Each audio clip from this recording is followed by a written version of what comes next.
Big money signings can make or break a football club. From game-changing transfers to deals that raised eyebrows, today we'll explore every Premier League club's record signing.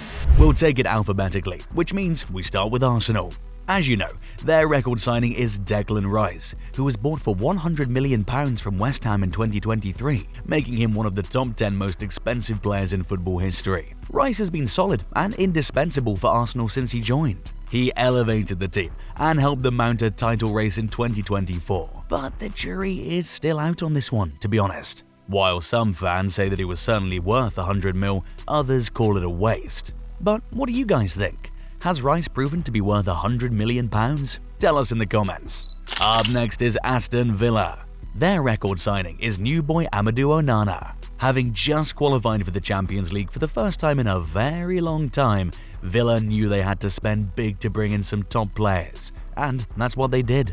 Onana was wanted by top clubs in Europe, but it was Aston Villa who got him for £50 million. Things started well for the Belgian, scoring 2 goals in his first 3 appearances, and then going on to score on his Champions League debut. But things have slowed down for him. He's been left on the bench a few times, and other times he was left out of the squad entirely. But it's still early days. He can surely still come back and prove that he's worthy of being the club's record signing. Let's now move on to Bournemouth. The record signing is Evan Nilsson, the striker who they signed from Porto for £40.2 million in 2024.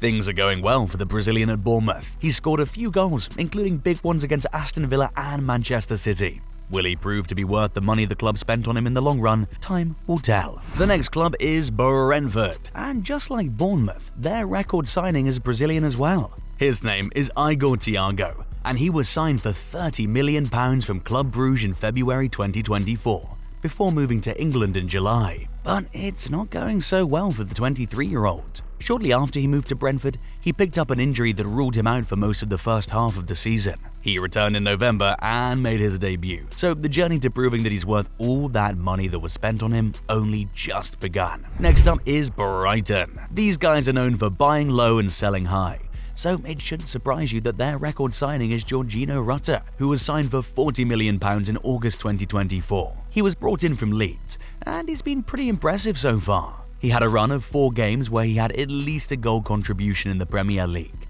and that included goals against Chelsea and Spurs. On top of that, he is versatile. He's been employed in all sorts of positions since he was brought in. Originally a centre-forward, he's also played as a right winger, second striker, attacking midfielder, and even a right midfielder so far for Brighton. He just knows how to do a decent job everywhere. Pretty good signing for sure. Anyway, it's now time to look at a big dog. Chelsea. Of course, you know who their record signing is. It's Enzo Fernandez. Not only is he Chelsea's record signing, he's also the Premier League's record signing and the 5th most expensive player in football history. He was signed for a total package of £106.8 million in January 2023, after an amazing World Cup in Qatar, where he was named Young Player of the tournament. Things started slowly for Enzo at Chelsea, but he seems to be picking up the pace now under new coach Enzo Maresca.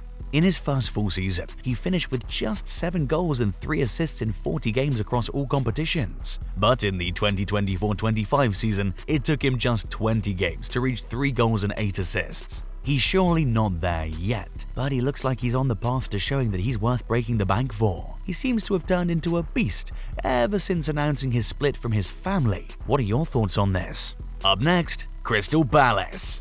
Their record signing remains Christian Benteke, who they signed for £32 million from Liverpool back in 2016. Eddie Nketiah came close, but he couldn't quite eclipse that fee, with his total package amounting to £30 million. Anyway, was Christian Benteke worth that amount? Well, it was up and down, to be honest. His first season at Palace was good. He finished as the club's top scorer and elevated the entire team. But the following season, he didn't score a single goal till December. Benteke eventually scored a total of 37 goals and provided 11 assists in 177 appearances for Palace. So, you tell us, was he a worthy club record signing? Let's now move on to Everton. Their record signing remains Gylfi Sigurdsson, who they signed from Swansea City for £40 million in 2017. Considering he had 56 direct goal contributions in 4 seasons there as a midfielder, you might be inclined to say he was worth it. But then, things didn't end well for him at Everton, as he was left out of the Premier League squad ahead of the 2021-22 season after he was arrested by Greater Manchester Police. He eventually left the club in 2022 after a scandal that has effectively ruined his career. Up next in the table is Fulham. Their record signing is Emile Smith-Rowe, who was bought from Arsenal in the summer of 2024 for a total package of £34 million. He's been pretty decent since joining. He scored on his home debut and has since had goal contributions in London derbies against West Ham and Crystal Palace. There's still so much to do to prove to the fans that he's worth being the club's record signing, but the Arsenal Academy graduate seems to be on the right path. And guess what? The next guy's also an Arsenal Academy graduate. And we're talking about Amari Hutchinson, who's Ipswich Town's record signing. He was bought from Chelsea in the summer of 2024 for about £20 million. Because he helped bring them back to the Premier League during his loan year and has been quite brilliant for them so far in the top flight, we're sure the fans have no regrets about this one. What about Leicester City?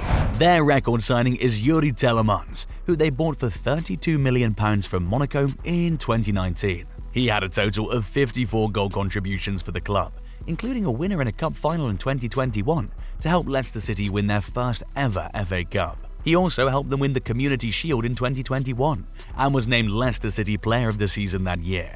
So surely he's a worthy club record signing. Now, up next, we'll be looking at Liverpool and the Manchester clubs. But just before we do that, if you're enjoying the video so far, just take a quick second to give it a like and subscribe to the channel. Okay, now it's time to talk about Liverpool. Their record signing is none other than Darwin Núñez. He was bought from Benfica in 2022 for a total package of £85 million, which meant that he eclipsed the fee that was paid for Virgil van Dijk. But when it comes to performances, he came nowhere near the Dutchman. Núñez was expected to take the league by storm, but he hasn't exactly lived up to expectations, and it seems like the club might be running out of patience with him. He missed a lot of chances in his first couple of seasons, and now he no longer starts games. This is surely not what you want from your record signing. I mean, there's still a chance that he can turn things around, but at this point, you have to say that Liverpool got this one wrong, given the amount they paid.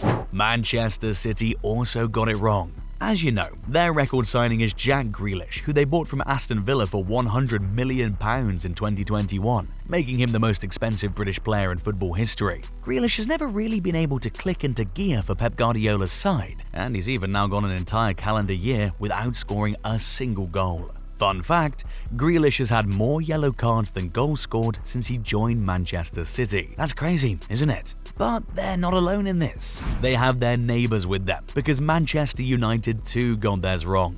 Their record signing remains Paul Pogba, who was bought for £89 million in 2016, which made him the most expensive player in football history at the time. To be fair, when that amount was paid for him, it looked very deserved. Pogba was one of the most talented players in the world. He'd won multiple accolades with Juventus, helped them reach a Champions League final, helped France reach the final of the Euros, and was named Young Player of the Tournament at the 2014 World Cup. But things just went wrong for him at United. The pressure from the fans and the media was insane, and he just couldn't survive. He also struggled with fitness, and it didn't help that he fell out with the then coach Jose Mourinho. But it doesn't seem like United learned any lesson from that, because none of their top three record signings, Pogba, Lukaku, Antony, have turned out to be any good for them.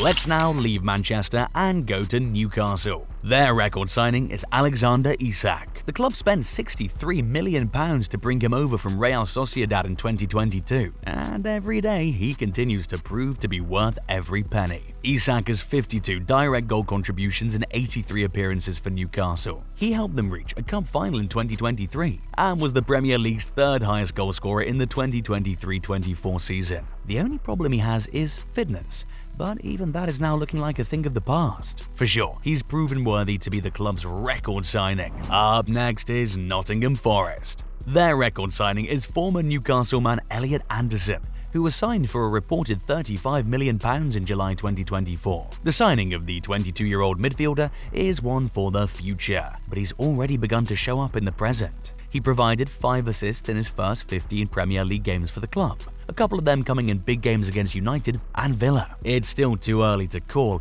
But Anderson started well, and he could be on the way to proving that he was worth the amount the club spent on him. Anyway, let's now look at Southampton, who've always kept their budget small. Their record signing is Tino Livramento, who they signed for a little over £20 million from Chelsea in 2021. Was he worth it? We'll say a big yes to that. And it wasn't even really because of his performances on the pitch, but the fact that in just 2 years, he was able to turn in a profit for the club after Newcastle came and bought him for a total package of £40 million.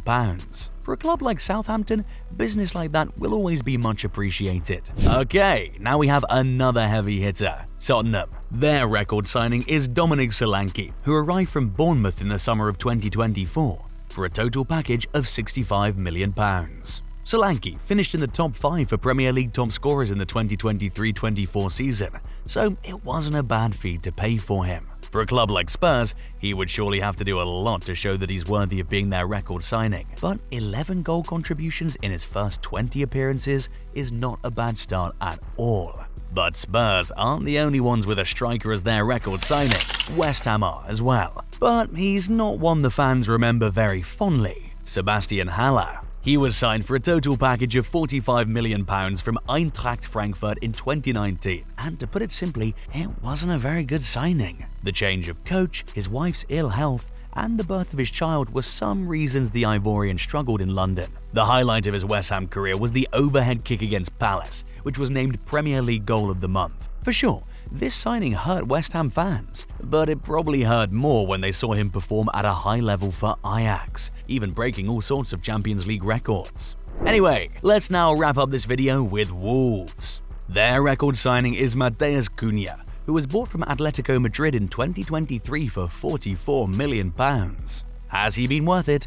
Absolutely. Hear this. He's only the second player to ever score a Premier League hat-trick for Wolves, and only the 4th opposition player to score a Premier League hat-trick at Stamford Bridge. He's been directly involved in 36 goals in 73 appearances for Wolves so far, and you can confidently say that he is the club's best player. Well, there you have it.